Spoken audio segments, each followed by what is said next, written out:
Is it Flamma? Is it Flamma? Baracco Flamma. I'm gonna go with Flamma.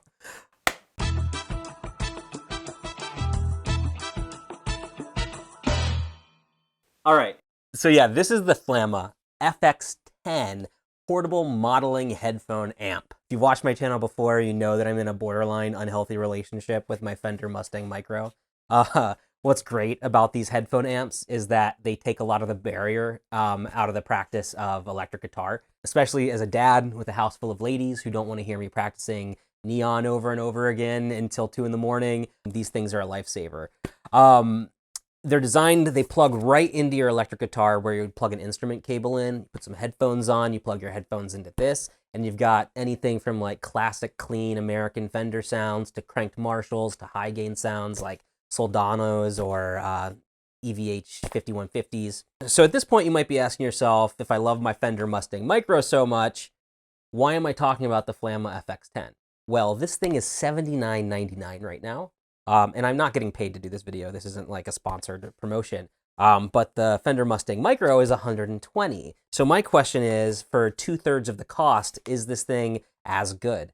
There's a few different dimensions I'm thinking about judging it on. The first is obviously the tones. I don't know what goes into making an amp model, but with the extra cost and the Fender name and history, I imagine that maybe the Mustang Micro might have a leg up on this. The second is recording. The Fender Mustang Micro is great for a lot of things, but if you want to use it as an actual like audio interface, it doesn't work well if you're using an iPhone or an iPad or an Android device. And that's because the way that it's set up is you can record sound into a phone with it, but you can't hear sound out of the phone back through your headphones. So you can't monitor. It's just a fancy way of saying if you record one track and then you want to record a track over top of it, you can't hear that first track again through your headphones. It's a pain in the butt. And I think that this might actually have a fix for that.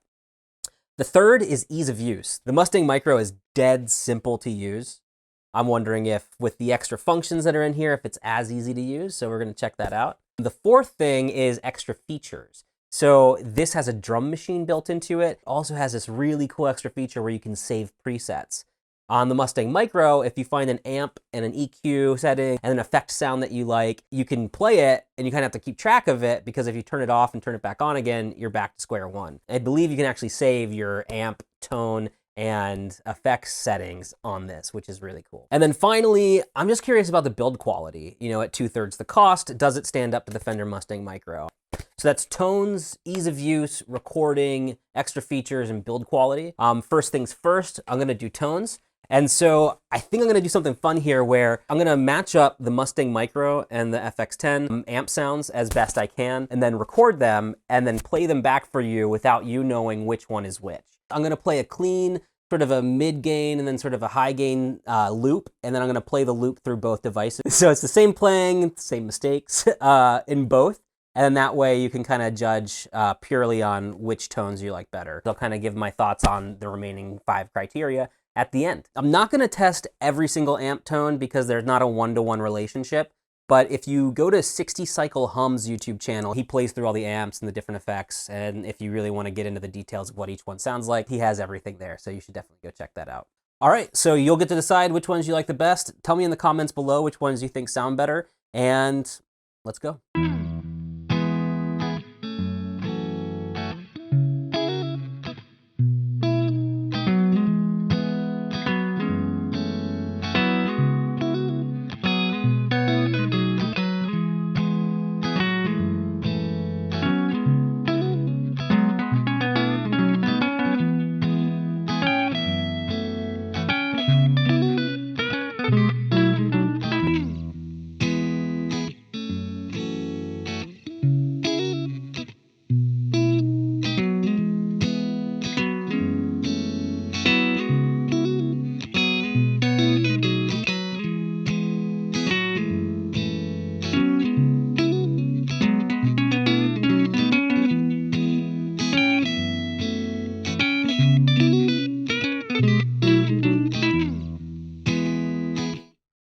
All right, so that was interesting. One thing to note is that the Fender Mustang Micro Twin has a compressor added to it, whereas the Flamma does not. Does that help tell the difference, maybe? If you go back and listen again, I'm curious if that might be a clue. So which is A, which is B? Let me know in the comments below. And to unveil, the Flamma FX10 was A, and the Mustang Micro was B.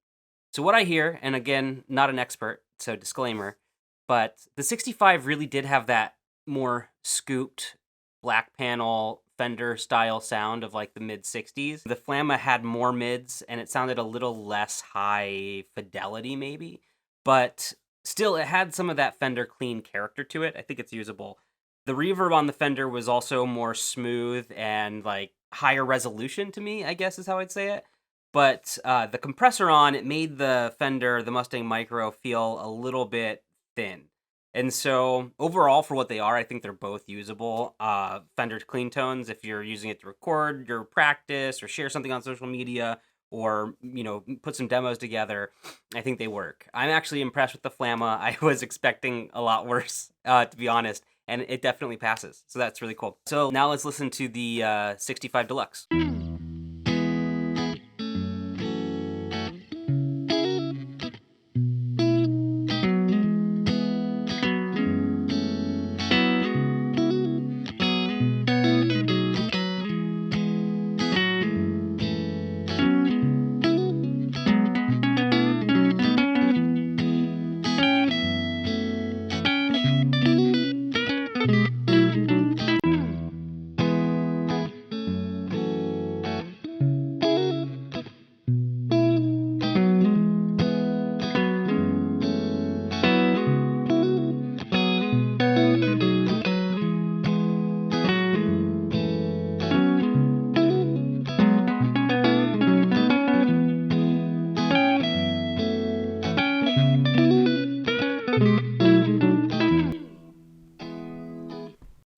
All right, so having fun. Let me know what you think about the differences in the comments below. That would be amazing. I'd love to have a conversation about this. This kind of seemed like a similar pattern to me. A, this time, was the Mustang Micro, and B was the Flamma. And I heard more mid-range in the Flamma again, almost like it had more volume and presence dialed into a deluxe reverb setting. And again, I think the Mustang Micro is a bit more clear and articulate, but it definitely had more of that lower wattage Fender clean sound than the Twin. Again, I think the FX10 is passable. It doesn't quite have that clarity and articulation in the top end. You know, as the sounds layer up, it gets a little bit more muddled, but it's usable. And for 2/3 the cost, you know, it's definitely exciting to have. Let me know what you think. And now let's listen to the AC30.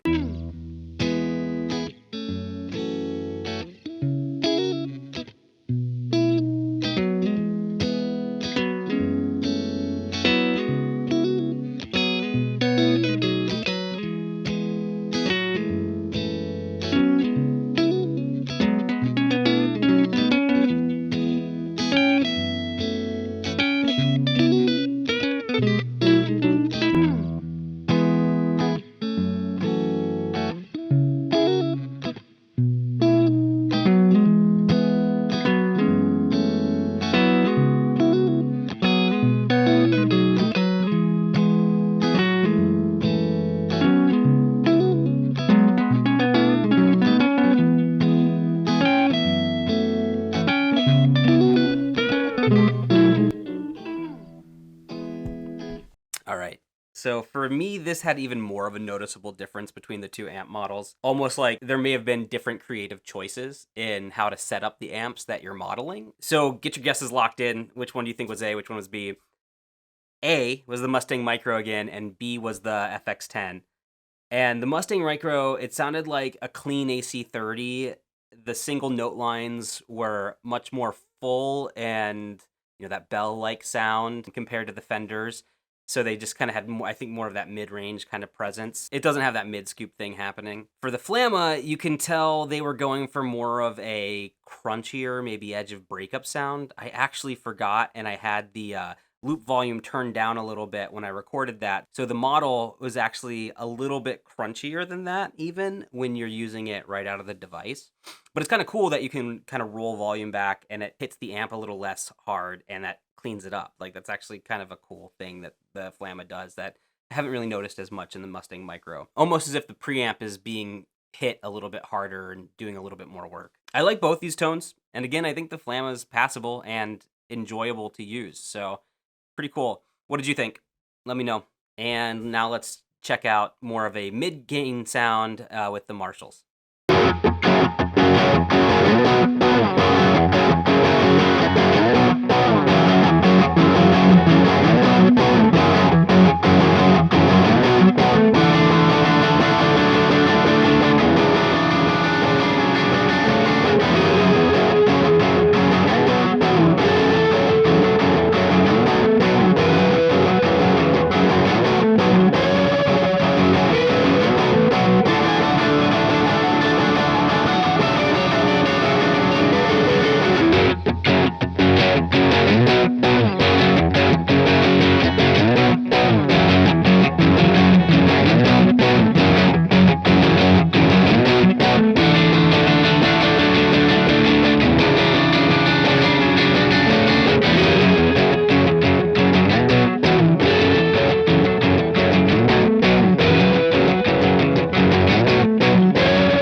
All right. So these are both Plexi style Marshalls. In the Fender manual, it's listed as a super lead. In the Flamma, it just says Plexi. What did you think was A versus B? The Flamma here was A, and Mustang Micro was B. And I'm kind of noticing a pattern still. Again, I don't think the Flamma has quite as hi-fi sounding. Maybe it's just not as much high resolution, like it's 24-bit versus 32-bit or 16-bit versus 24-bit or something like that. Not an expert on that, but it just kind of gets a little bit more muddled in the high end, especially as you get into those layers. But I like the way the Flamma handled the more open strumming parts of that loop. The Mustang Micro, again, though, did have better high-end articulation, and it really came through in that opening syncopated muting part. But I didn't like the open strumming of the Mustang Micro as much. For both, I think you could adjust the EQ and the tone settings on each device to taste, kind of dial it into your preferences. And again, for practice, they both were inspiring. I was always playing around with the Flamma more. I really enjoyed playing the Marshall setting a lot. It felt like playing a real amp, if that makes sense. And so yeah, I think they both pass here. What did you think? I can't wait to see what kind of comments you throw at me because this was really interesting. So next, let's do the same medium gain loop as a Mesa.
All right. These were tough because I feel like they were almost maybe a little too high gain for the loop. Both got kind of muddy, but the Mustang Micro handled the layers better again here, which again just goes back to that like bit rate resolution thing that I'm kind of thinking about. You can hear the lead part at the end disappears more in the Flamma. Oh, and I should tell you, the Mustang Micro was A this time, and the Flamma was B. But yeah, going back to that lead part on the Flamma, it kind of disappeared a little bit more, whereas in the Mustang Micro, it kind of maintained the articulation of those extra notes on top of everything else that was going on. And honestly, in playing and using it, it's not something I'm noticing. So it's more of a recording when you hear back, I guess, that I'm noticing that. And so in this situation, it's not an exact comparison. The Mustang Micro is a dual rectifier, and the Flamma is listed as a Mark V. So I think the Mark V is more of like a modern gain kind of cascading gain structure thing where the dual rectifier is that 90s, like your preamp gain tones are all coming from that. And because of that, I'd almost expect the Flamma, the Mark V, to handle the higher end stuff on top of the loop better. So I think the Mustang Micro kind of wins out on this one. But it is worth noting that the Mark V sounded as like a single loop layer, kind of the way that I would expect it to. So that's kind of cool from Flamma. Would love to hear your thoughts, especially as we get into higher gain, because that's not exactly my area where I play the most, so I'm not as well versed in it. So next, let's listen to the last one. It's the EVH 5150s on each device.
Okay, that was an interesting one. What did you think of A versus B? I'll wait. So A here was the Flamma and B was the Mustang Micro. And here they sounded very different to me for being the same amp. Again, the Flamma had more mids and the Mustang Micro sounded, almost like a scooped sound. I liked the amount of gain the Flamma had better. I got some of that light pick squeal harmonic sound on the Flamma, and the Mustang Micro felt like there was just not enough gain to push those harmonics out. Honestly, I felt the Mustang Micro felt more pleasant to listen to. The Flamma was a little aggressive, and especially in some of those dissonant parts, it was like too much.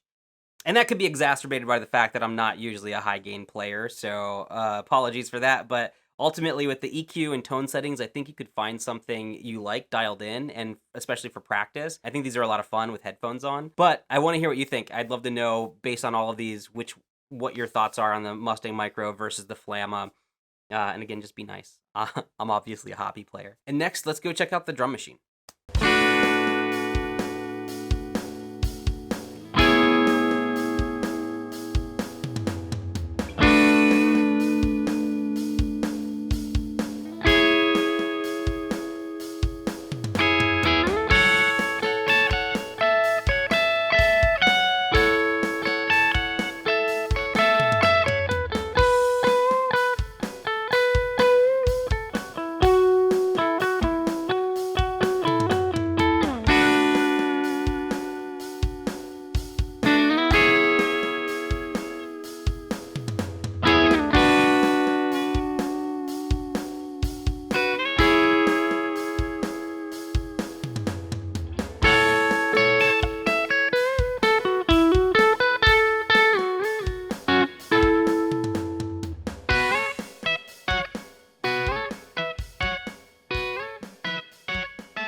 All right, so the drum machine, really fun. It was just a couple quick things playing around with it. There's variety for sure. There's like 28 different drum grooves.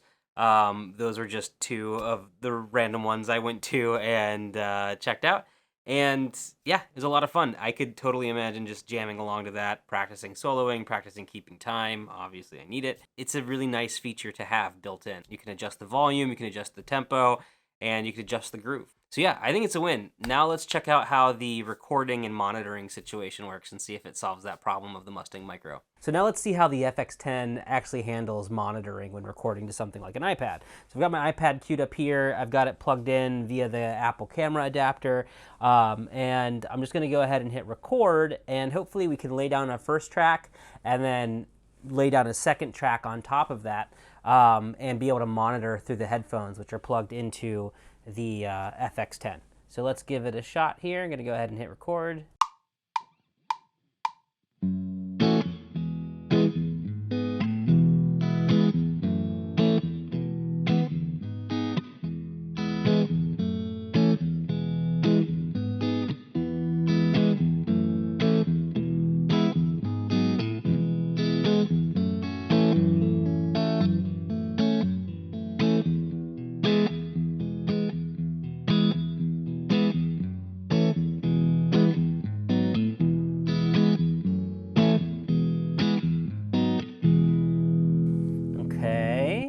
So now I'm going to go back to my iPad. I'm going to go ahead and add another track, another instrument track, turn off all like the room and the compressor, turn on monitoring.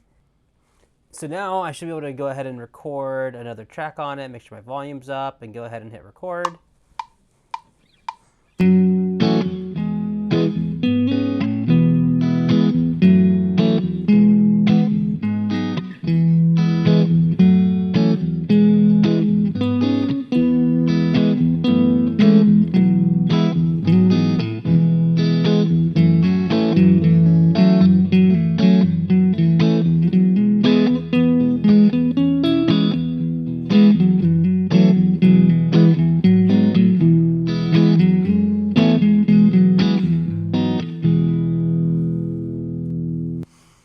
Not the best little solo on top of it, but that's really cool. So if you've been having that monitoring issue that I've been talking about for a while, you can get this FX10, plug it into your iPad or your iPhone via the camera adapter, and you can record multiple tracks, which is really, really rad. I'm super excited about that. So yeah, I'm really pumped about this little thing. This is pretty awesome. As far as tones go, I feel like, this has more Fender clean amps. It has more Marshall options, and it has like the orange AC30 in it, which, to me, that's just more in the sort of vein of what I'd be interested in having. It has a SLO 100. So I feel like the amp options that are in here kind of are more my taste, which is really cool. I think the amp options themselves, as far as tones go, they sound good. Some of the effects, like the reverb, don't sound quite as good as the Fender reverb, but it's passable for sure. And this has a lot of reverb options, so maybe if I played around with it a little bit more, dialed in the modification for the different reverbs, I'd find something a little bit more that I like. What's interesting is the Vox AC30 setting on here is much more of like a crunchy Vox sound as opposed to like just a clean Vox sound that's on the Mustang Micro. So I definitely like the Vox better on the Mustang Micro. And one of the sad things is it doesn't have like a harmonic trem. Those are kind of two of my favorite settings on the Mustang Micro as far as effects go, are like the trem settings. And so this only has one trem setting and I didn't like it as much. But yeah, overall, I mean, I think the tones, they sound good to my ear. I actually like the Marshall tones on this better. I think they're more versatile. I think they roll off more nicely. Like if you kind of roll the volume pot back on the Marshall tones, you kind of get more of a cleanup sound on this than you do on the Mustang Micro, which is kind of just the same crunchy sound, just softer or quieter. So that's kind of cool too. So overall, I'd say this has exceeded my expectations as far as tones go. For 2/3 the cost, I mean, it's pretty steep competition. Now on to recording. So this thing solves a really, really annoying problem with the Mustang Micro, and that's that I can get audio out of it back into my headphones, and I can record multiple tracks on top of each other with something like an iPhone or an iPad. And that's really helpful for me. And so I'm really excited about that. One downside, though, is that it has the same issue that the Mustang Micro used to have before the firmware update, where the output volume that comes out through the USB-C to the iPad, so the recording audio, is controlled by the volume of the device. So if you want that signal to be as loud as it can, you have to turn it up all the way and then just put up with that in your headphones. So it'd be kind of nice if they could release a firmware update where you could have a separate volume for your headphone out versus the audio out for recording. I mean, these things don't replace like actual audio interfaces for recording, but they work for specific use cases. And the fact that this one kind of works and adds a little bit more versatility to something like a phone or an iPad that you're recording with, I think that makes it a pretty clear winner on the recording front. So now, as far as ease of use goes, the Mustang Micro definitely wins. With its just plus minus buttons for each setting, it is dead simple. The Flamma with the extra features like the drum machine, you have to hit whatever parameter you want to affect. So like the amp, the tone, the effects button, and then adjust it with a single plus or minus button, as opposed to dedicated plus minus buttons for each individual thing. That makes sense? I hope so. Regardless, it's not so hard that it's impossible to use. With this one, you have to select amp or tone and then use the plus minus button to edit that. So it's kind of easy to get lost on what you're editing if you're not paying attention. So if you're trying to move quickly like I was making this recording. But it was easy enough to learn. It's not a deal breaker with the FX10. I will say that for the effects, the colors of the LED for each effect versus what's in the instruction manual didn't always line up. So it was a little bit confusing trying to find the right effects, and that was kind of mind-numbing for a little bit, but I figured it out just by going one by one. But that was interesting. That's a really simple update to their instruction manual. I think it's like an overall, attention to detail kind of thing that, something like Fender probably gets right, and smaller brands might not. But that being said, I wouldn't say anything about the Flamma was hard enough to say don't consider it. Next up, as far as extra features go, the drum machine was really inspiring, really fun. I definitely give this a plus in the category of extra features over the Mustang Micro having that. And a second plus for the preset saving. It's really nice being able to save my effects, tone, and amp settings into the preset areas and being able to get back to them without having to reset the effects. Especially because there's more effects and there's more amps. So it just saves you time, and I think that that's a big win for the Flamma too. So definitely as far as extra features go, they're both nice to have. I'd say they're only positive features being added here. And then finally, as far as build quality goes, there isn't really a noticeable, fragility or cheapness or anything to this. The buttons are responsive. They feel like they're solid and will last. The only thing that's maybe a little retro is the volume. It reminds me of an old CD player, like portable CD player or something. But I mean, it works. And the Mustang Micro has lasted for 2 years and I've had no issues with it. So, I definitely, from a build quality standpoint, really highly recommend the Mustang Micro. But I think the FX10 sort of stands up to it. And so far, it seems like it's a pretty solid device. I'll keep you guys posted over time as I continue to use it. Okay, so final thoughts. I think basically the way I would sum this up is, if you don't have a headphone amp already, I would definitely recommend considering the Flamma FX10 portable modeling headphone amp. For 2/3 the cost, so $79.99 right now, the tones sound good, the build quality is there, the extra features are definitely a bonus. I think it's a real contender. One thing it doesn't have is the studio preamp setting. So if you want to record into a computer or an iPad and put some amps on after you record, the studio setting on the Mustang Micro is really nice. This doesn't have that. So if that's something that's your bag, maybe that's a good decision point as to why to choose the Mustang Micro over this. But I'd highly recommend considering the FX10 for saving the cost and as good as it sounds. If you already have a Mustang Micro, I wouldn't say it's worth going out and buying. I don't think it gives you that much extra that's worth spending another $80, unless you're like me and you're really interested in the multi-track recording part on your iPad when you're traveling or something like that. It's pretty helpful I do think that that's going to be a decent game changer for me. So from that standpoint, maybe that is worth considering upgrading if you already have a Mustang Micro. But honestly, either way, you can't go wrong with either of these. Like I said, they really take the barrier out of practicing electric guitar. It's got me practicing 15 minutes a day, almost every day. Lately, it's been a little bit less. I really love these things and highly recommend them. Oh, and one final thought. Why don't they have an overdrive distortion fuzz button? It would be so nice if on this FX10, maybe instead of setting the tone or the EQ as its own buttons, just long hold the amp button and then edit the tone that way. Save some room and put a new distortion and fuzz and overdrive setting. So you could have things like, I don't know, Tube Screamer and a Blues Breaker and a DS1 and a Klon kind of sound, a Rat, a Fuzz Face, a Big Muff, an Octavia, sort of like the big hitters. Like, and that way you could have more options, more tonal variety, and like as you're playing, really easily tap the distortion button or the overdrive button and turn it off if you want to have like a clean sound to a distorted sound or something like that. Just make it a little bit more flexible. You'd almost have your whole pedal board rig in a device. It's kind of what Positive Grid is doing with like the Spark and like with the new Spark Go, which is like a smaller speaker that you can plug headphones into. So technically maybe a headphone amp contender here. But yeah, I just think it'd be really nice to have like that additional level of options for tone. I guess Flamma, I need a new job. So if you're watching, give me a ring. we can arrange something. But yeah, thank you so much for watching. Really appreciate it. I hope this was helpful. Like I said, I can't recommend getting a headphone practice amp enough if you want to play electric guitar and get better at it and just have more options of when you can play. If this was helpful, like, subscribe, tell your friends, share this around. Trying to grow the channel, so I really appreciate any support that you can offer. Really looking forward to the next video. Thanks so much for watching. Cheers.